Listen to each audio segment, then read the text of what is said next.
Nah, makanya kita lari ke perkara lain. Apa yang paling menyebalkan, apa yang paling gak disukain dari perkara ini? Eksploitasinya. Gua tahu kita adalah bangsa paling dermawan. Salah satu paling dermawan di dunia. Kita masuk jajaran atas terus tuh. Tapi kalau masalah yang ada selalu diselesaikan dengan akan ada orang baik bawa kamera ngasih duit, ya akar masalahnya jadi nggak ketemu.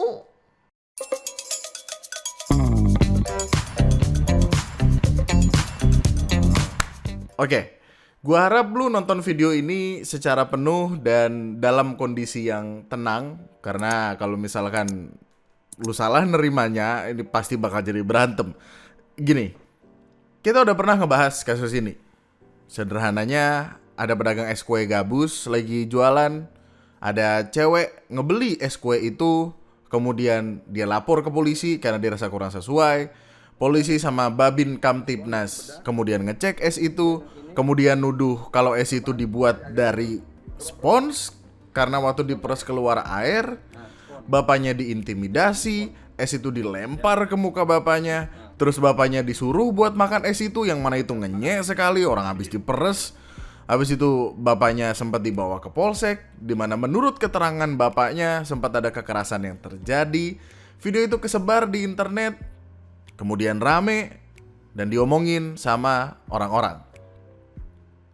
Kenapa diomongin? Karena jelas kita semua nggak ada yang suka sama yang namanya arogansi. Apalagi setelah ngedenger fakta bahwa es kue gabus itu terbukti tidak mengandung bahan berbahaya. Yang ngebuktiin adalah pihak laboratorium kepolisiannya sendiri. Ketahuan kalau nggak dibikin pakai spons, nggak dibikin pakai gabus, apapun namanya. Nah, namanya emang kue gabus, tapi nggak mungkin literally dibikin dari gabus dong. Pempek kapal selam juga nggak mungkin diambil dari kapal selam beneran. Rambut nenek nggak mungkin diambil dari nenek-nenek lewat, oseng mercon. Nggak mungkin dibikin pakai bubuk mesiu. Nasi kucing. Anyway. Diomongin sama orang-orang, perkaranya jadi besar. Banyak orang yang iba, datang berbagai influencer. Ada orang-orang yang ngasih duit totalnya sampai puluhan juta. Ada Kapolres ngasih motor, sama YouTuber Malaysia yang ngasih umroh dengan gambar foto dia segede gaban itu. Niatannya sih baik ya, tapi terlalu kayak billboard pejabat ngucapin selamat, mas. Udah. Tapi di kasus ini tuh juga ada satu hal yang kocak dah. Kan ngelihat perkaranya orang jadi berlomba-lomba pengen donasi ya. Terus ada orang open donasi gitu. Udah kekumpul nih kayak sekitaran 4 jutaan apa kalau gua nggak salah. Hasil donasinya malah dipakai sendiri sama yang open donasi. Ada omongan kalau duitnya dipakai buat ke SeaWorld. Aneh banget dah. Sampai diomelin sama orang-orang. Ada yang bilang juga kalau duitnya dipakai buat judol. Gue nggak tahu sih, yang ini belum gue verifikasi, nggak bisa diverifikasi karena ngeblur gitulah. Cuman ya pada akhirnya ketika dia diomelin itu, akhirnya dia duitnya dikasih beneran ke bapaknya, ada videonya, ada fotonya, rame di thread ya. Kita lah biasalah. Hati-hati kalau mau donasi ke orang, bisa jadi orang yang brengsek ya. Anyway. Setelah itu, pihak oknum TNI dan polisinya minta maaf. Ada 2 kali minta maaf. Yang pertama preskon, yang kedua secara langsung. Sampai yang meluk terus cium tangan gitu, yang bisa kita lihat kalau dari ekspresi bapaknya sih ya seperti ada kekecewaan yang mendalam ya. Setelah semuanya, TNI sama polisinya, oknum TNI sama polisinya dikasih hukuman. Yang TNI which is Serda Heri ditahan 21 hari. Yang polisi nggak tahu deh. Soalnya sejauh ini infonya cuman lagi diperiksa propam. Nggak ada update yang gimana-gimana banget, kayak gitu, ngerti gua. Oke. Meskipun ada kelanjutan yang Hotman Paris sampai bilang bakal ngebantu proses hukum apa segala macem, gua kira kasusnya bakal selesai sampai di sana. Ternyata enggak.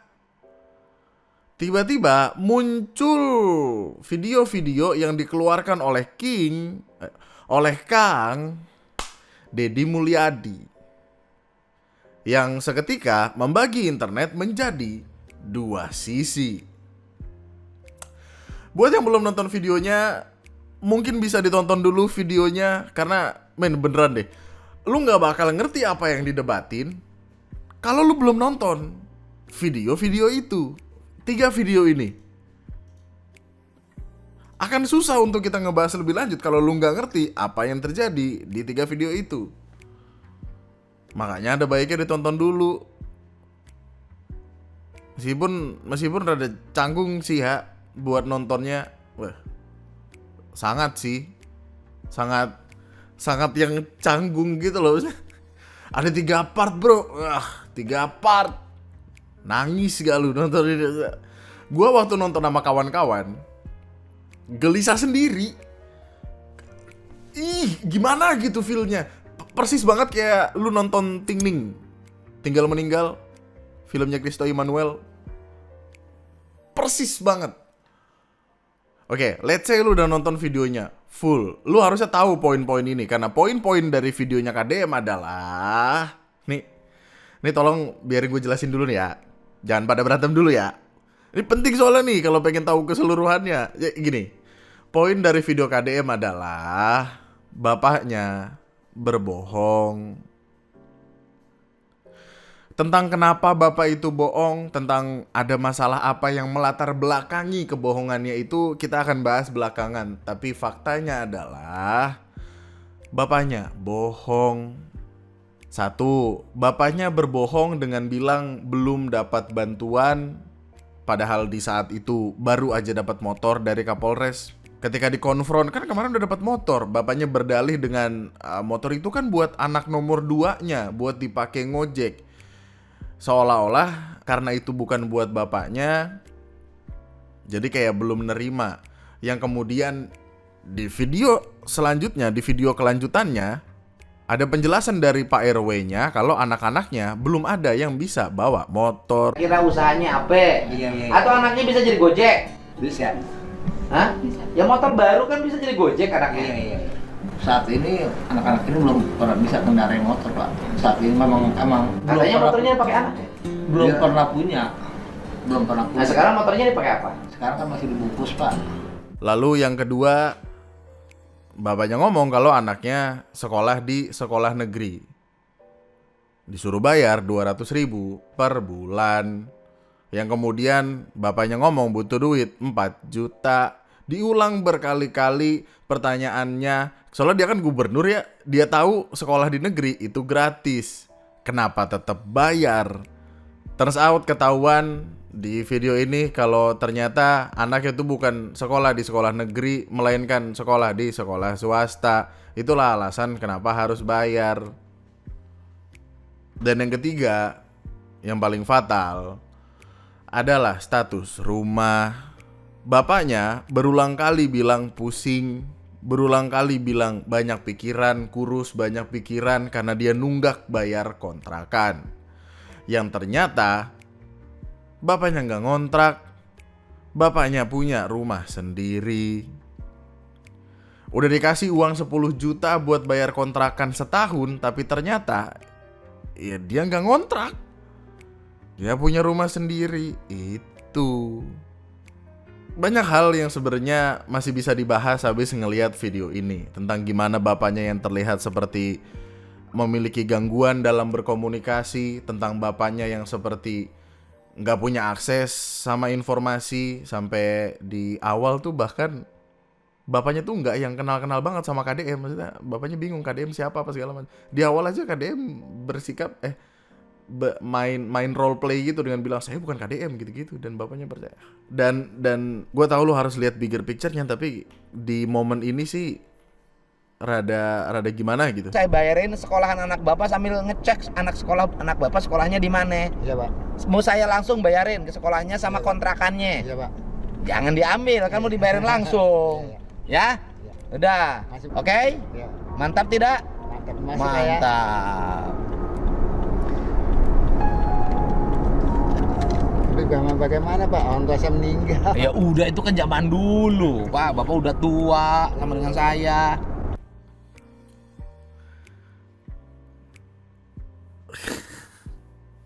Tapi apakah dengan ngeliat video KDM ini dapat menggugurkan status korban main hakim sendiri yang dilakukan oleh oknum polisi sama TNI? Tidak. Apakah dengan kelakuan bapaknya yang demikian bisa menjadi justifikasi atas perlakuan keji yang dilakukan oleh aparat? Tentu saja tidak.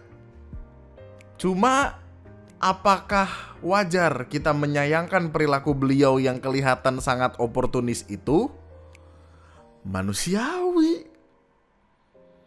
Tergantung sudut pandang elu, tergantung pola pikir elu, dan tergantung yang lain. Gue sendiri ya bahkan, waktu nonton, gue tuh kayak kecewa. Ya manusiawi aja. Apalagi kita belum lama berkutat sama kasusnya Agus kan. Orang Pak RW-nya aja tuh sampai ada titik yang kesel gitu loh. Ya, umroh Pak besok. Besok saya mau nenek haji Pak, nenek tangan 6. Oh, mau umroh. Jangan dihilangin terus rezeki orang. Iya Pak. Jangan diilangin terus rezeki orang. Jangan seolah-olah nggak dapet duit yang gitu-gitulah. Maksudnya RW-nya aja loh yang notabene-nya lebih ngerti si bapak ini gimana daripada kita di internet. Makanya gue belajar, ini tuh kelihatan kayak dua kasus yang berbeda. Ada masalah hukum, ada masalah sosial. Masalah hukumnya adalah bapaknya ini jadi korban main hakim sendirinya aparat, yang mana di mata hukum bapaknya harus dibela. Mau kelakuannya kayak apapun, tetap harus dibela, dan gue setuju karena nggak ada korban yang sempurna. Itu kan kenapa ada banyak sekali diskursus sirkulasi tentang the perfect victim myth yang keluar. Tapi masalah sosialnya di sini datang karena ya mitos perfect victim tadi. Banyak yang mengira kalau menjadi korban itu harus polos, harus lemah, suci, lugu, tidak berdaya. Yang kenyataannya ya enggak juga. Makanya ketika bapaknya ngelakuin sesuatu yang di tatanan sosial kerasa aneh, banyak yang merasa investasi emosi mereka dihianatin. Dari situlah kekecewaannya muncul. Nah, yang jadi masalah adalah ketika kekecewaan itu berubah menjadi pembenaran atas poin masalah hukum tadi. Garisnya tuh di sana. Kita tidak boleh membuat masalah sosial itu menggugurkan masalah hukumnya karena bapaknya tetap korban itu kan. Yang gue belajar adalah kecewa aja. Tapi jangan sampai kekecewaan itu ngebikin kita jadi mendukung kekerasan aparat. Garisnya di sana aja kan berarti. Kita napak tanah aja ini. Bersosialisasi gimana sih kalau lu punya temen and then temen lu ngebohong. Padahal niat lu adalah membantu, lu kan kesel juga. Nah makanya kita lari ke perkara lain. Apa yang paling menyebalkan, apa yang paling gak disukain dari perkara ini? Eksploitasinya. Gua tahu kita adalah bangsa paling dermawan. Salah satu paling dermawan di dunia. Kita masuk jajaran atas terus tuh. Tapi kalau masalah yang ada selalu diselesaikan dengan akan ada orang baik bawa kamera ngasih duit, ya akar masalahnya jadi gak ketemu. Apalagi dengan fakta bahwa kondisi Bapak Sudrajat dan istrinya ini ada indikasi disabilitas terkait gangguan mental pasca trauma. Ada camat atau orang daerah situ yang ngasih tahu kalau memang bapaknya ini ada gangguan. Akan sulit jadinya ketika muncul di video-video orang. Kayak intinya harusnya masalah yang ada ini, ya udah salahin aja oknumnya, oknum TNI sama polisinya, pelakunya minta maaf, dihukum, ganti rugi material dan imaterial, udah. Jadi nggak ada celah untuk perilaku-perilaku culas yang keluar, yang dipertontonkan di media, terus ngebikin kondisinya jadi serumit sekarang. Gitu nggak sih? Gitu nggak ya? Anjing, gue jadi ragu sendiri. Nggak, karena ketika gue ngomong itu, pasti ada yang langsung kepikiran kayak, tapi hukum di sini kayaknya nggak gitu deh. Iya sih, dan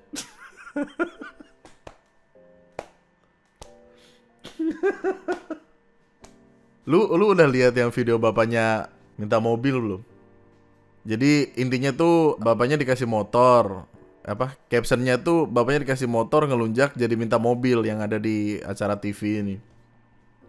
Gue sih nggak tahu ya ini guyon atau enggak, maksudnya bercanda atau gimana. Tapi kalau mintanya ke oknum, which is ke pelaku atau instansinya, mungkin akan fine-fine aja.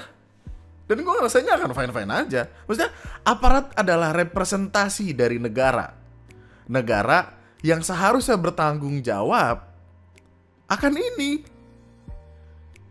Men, kalau kejadiannya di Amerika ya, kalau kejadiannya di Amerika, lu bisa banget nuntut lewat civil right, pokoknya lu bisa nuntut polisinya, terus lu minta ganti rugi atas barang sama trauma, dan nantinya itu akan dibebankan kepada negara atau state atau negara bagian atau apapun itu, dan lu bisa dapat duit banyak, men, mungkin miliaran. Itu makanya di kepala gue si eksploitasi ini, konten-kontenan ini ya harusnya berhenti. Di kepala gue kalau lo mau ngasih duit ya monggo kasih duit, tapi nggak usah di videoin, dikontenin apa segala macem. Apalagi sampai di titik ngebiarin anaknya masuk frame. Kita kan nggak tahu ya apa yang bakal terjadi sama si anak nantinya. Maksudnya anaknya punya temen, dia bersosialisasi, kasian loh. Apalagi dengan fakta bahwa perdebatannya ada di tengah-tengah bapaknya gitu. Ya gak sih? Itu oke gak sih tadi video tadi tuh? Bahasan nih, kalimat-kalimatnya oke gak sih? Gue tuh, astaga, sulit sekali gitu untuk memposisikan diri sebenarnya. Makanya gue ngobrol-ngobrol sama orang, makanya gue bener-bener mencari tahu what should we do, ngelihatnya harus dari sudut pandang mana. Terus keluar ada imperfect victim. By the way ya, sebenarnya di kasus ini, di perkara ini, yang gue paling respect adalah Pak RW-nya sebenarnya. Sebelum kasus ini rame, rumah bapaknya kan nggak layak huni ya. Sempat ada video yang ngasih lihat tentang rumah bapaknya yang tidak layak huni. Makanya dapat bantuan dari pemerintah berupa program Rutilahu, rumah tidak layak huni. Ya, sederhananya ini adalah bedah rumah tapi versi pemerintah lah. Budgetnya diturunin dari pemerintah, terus RW-nya mengusahakan supaya yang dipilih adalah bapak ini, kemudian RW-nya rela jadi tukang yang ngerjainnya, RW-nya rela urunan buat ngebayarin tempat tinggal sementara untuk bapaknya selama rumah itu lagi dibenerin, yang mana itu adalah 500.000 per bulan. Gokil sekali. Tapi semua itu tuh terjadi sebelum bahkan peristiwa ini ramai, sebelum banget. Yang mana respect Pak RW ghost presiden, let's go. Kita akan W Pak RW in the chat yo, gokil. Intinya, inti dari permasalahan ini sebenarnya akar masalahnya pertama ada di mbak-mbak sotoy ya, mbak-mbak sotoy yang bilang kalau ini kayak busa bedak spons diperes-peres, kemudian lapor polisi, dan oknum polisi dan TNI atau Babinsa yang melewati tupoksinya. Oke lah, dia harus ngecek, tapi kan ngeceknya harus dibuktikan juga dengan cek lab laboratorium forensik itu sendiri. Setelah dicek baru keluar konklusinya. Daripada kayak gitu, kan nggak semua telepon adalah benar, harus dipastikan dulu dong. Kalau misalkan telepon mau menangnya sendiri, jadi apa? Gue nggak tahu video ini akan berarti kayak gimana di kepala lu, karena gue ngebikin skrip dan semua ini bener-bener yang kayak aduh. Ini adalah tipikal bahasan-bahasan yang bener-bener harus didalemin banget gitu loh, untuk kayak lu bener-bener tahu sudut pandangnya kayak apa. Dan nggak tenang gua kalau belum ngebikin video ini, makanya nggak ada video lain yang naik kan sebelum video ini keluar gitu. Karena untuk mencari titik tengahnya, ya Allah sulit sekali. Semua ini gue lakuin untuk lu guys. Tai kerja, ini namanya kerja. Berak youtuber.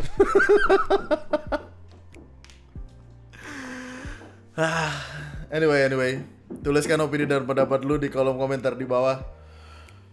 Semoga kita bisa ngobrol dan bertemu di sana. Yang selanjutnya gue serahkan kepada lu sebagai yang nonton. Itu aja berarti. Love you all so much. Nama gue Andri, sekian dan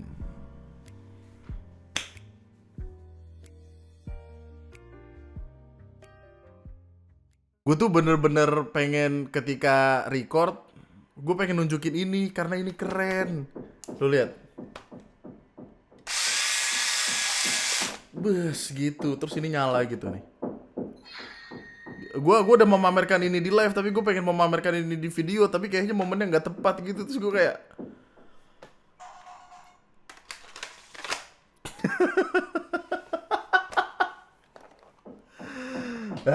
repot banget masalah. Enggak ya, kata gua, lu daripada ngurusin makanan yang terbukti nggak beracun, mending ngurusin makanan yang udah kelihatan korban keracunannya, nggak sih? Gimana sih?